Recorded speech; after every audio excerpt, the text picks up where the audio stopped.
जामनेरमध्ये या ठिकाणी भाजप विरुद्ध महाविकास आघाडी अशी लढत होते। दरम्यान गिरीश महाजन यांचे निकटवर्ती असलेले दिलीप खोडके हेच त्यांच्या विरोधात त्या ठिकाणी उभे आहेत। मात्र त्या ठिकाणी कित्येक टर्म आमदार असलेले गिरीश महाजन यांचंच पारडं जर असल्याचं दिसतंय। वैष्णवी, काय अपडेट्स?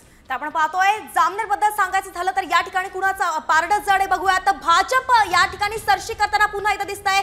गिरीश महाजन जे विद्यमान आमदार आहेत, मंत्री आहेत, त्यांनाच पुन्हा एकदा मतदार कौल देताना दिसतायत। त्यांच्या विरोधात राष्ट्रवादी शरदचंद्र पवार पक्षाचे दिलीप खोडके हे जे आहेत ते उमेदवार होते। आपण पाहतोय जामनेर मध्ये अनेक मोठ्या घडामोडी घडल्या होत्या, तीव्र घडामोडी घडल्या होत्या। खोडके यांनी तीव्र आणि तगडं आव्हान जे ते गिरीश महाजनांना दिलं होतं असं म्हणता येतं। परंतु गिरीश महाजन पुन्हा एकदा आपला गड राखताना दिसताय। वर्षानुवर्ष ते इथून आमदार आहेत, मंत्रीपद सुद्धा त्यांनी भूषवलेलं आहे आणि पुन्हा एकदा भाजपकडून गिरीश महाजनच जामनेरचे संभाव्य आमदार आहेत।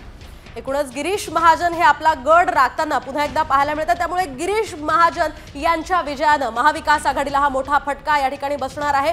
दरम्यान जामनेरचं हे समीकरण कसं जुळून आलेलं आहे, जामनेरमध्ये या घडामोडी कशा पद्धतीने घडतायत, अधिकची माहिती जाणून घेऊयात थेट आमच्या प्रतिनिधींकडून जामनेरमधून।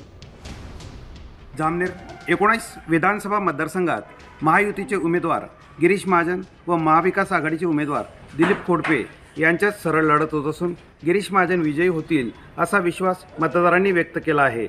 मुस्लिम बहुल भागात मतदारांच्या लांबच लांब रांगा दिसून आल्या। मतदान प्रक्रिया ही रात्री उशिरापर्यंत सुरू होती। एकंदरीत जामनेर तालुक्यात मतदान प्रक्रिया पोलीस प्रशासन व निवडणूक विभाग यांच्या वतीने शांततेत पार पडली। कुठेही अनुचित प्रकार दिसून आला नाही।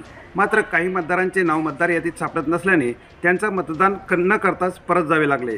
त्यांचा भ्रमनिरास झाला। सकाळी 7 ते संध्याकाळी 6 वाजेपर्यंत मतदान प्रक्रिया पार पडली। जामनेर विधानसभा मतदारसंघात 70.54% मतदान झाले आहे।